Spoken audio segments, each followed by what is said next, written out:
Chair. I call the Honourable Minister Nikki Kaye. Mr Chair, I'm very pleased to speak in this estimates debate. The reason I'm very pleased to speak in this debate is I know that there are many members of this House that care passionately about education. I agree with Mr Hipkins that actually this is one of the most important votes in the country. We all care about young people and want to create the most opportunities as possible for every young New Zealander. The question is how you get there. And what we will not take a lecture on this side of the House is around our commitment to that dream and the investment that we have made, but the commitment to actual life opportunities and results. And what we know will happen in the next 3 months is you have a party that's basic equation is tax more, spend more, but never once require accountability for the dreams and the futures and the opportunities of young New Zealanders.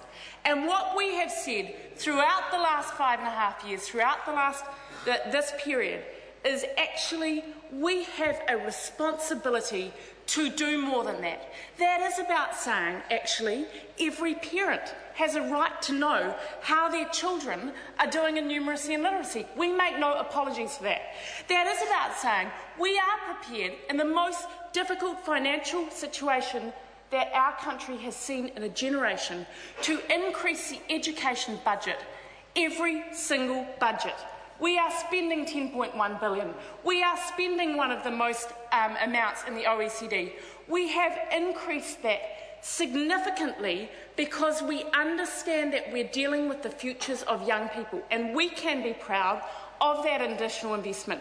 But what we have done over this period and what you saw in this budget is a relentless ability to try and drive change, particularly for our most disadvantaged.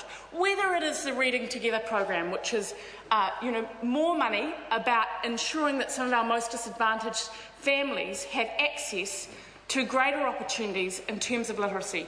Whether it is $2.5 million around commuters and homes, that is actually saying 1,500 families will have access to be able to learn online.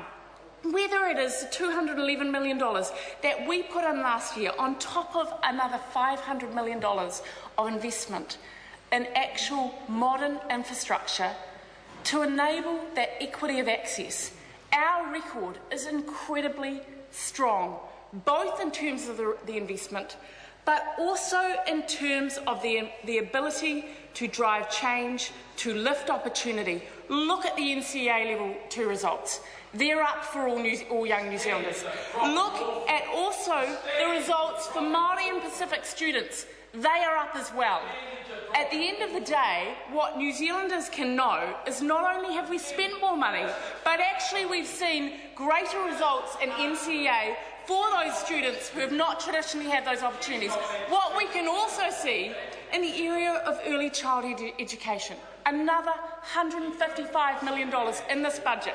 But what is really important is more than ever have we enrolled a whole lot of young children who have traditionally started behind in our education system into early childhood education, because we have a goal which is that every child is not going to have to start 100 metres from behind the start line.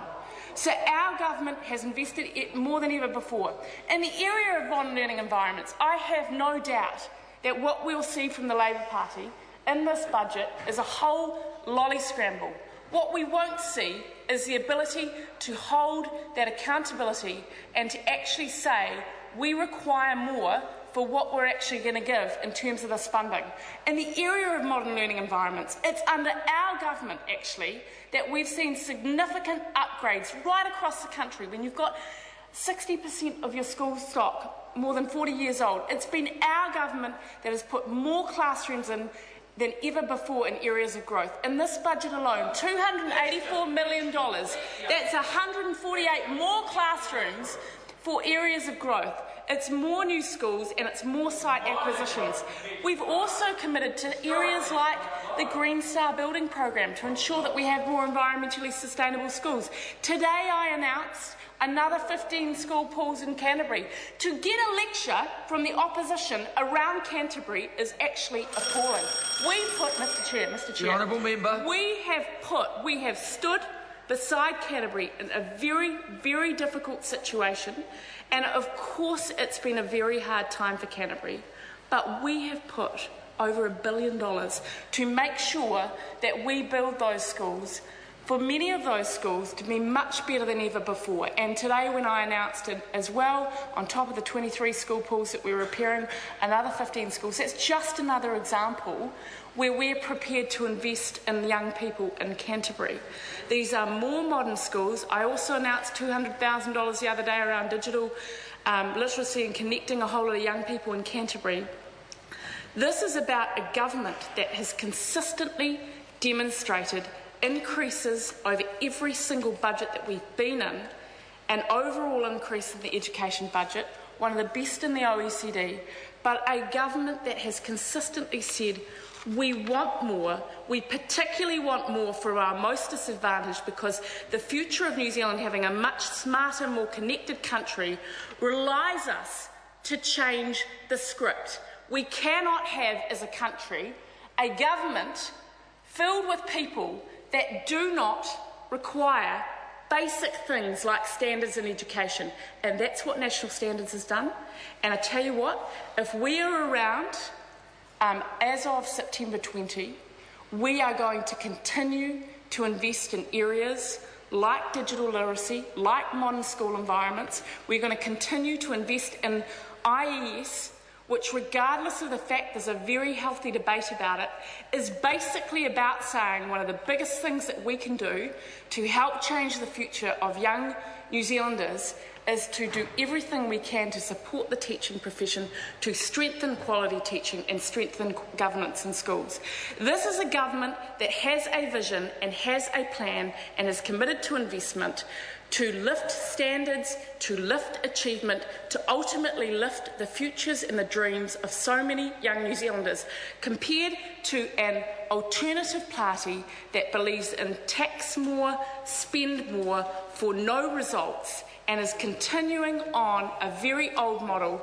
I believe when it comes to the election in a couple of months' time, National has a very proud record of raising achievement, of helping our most disadvantaged.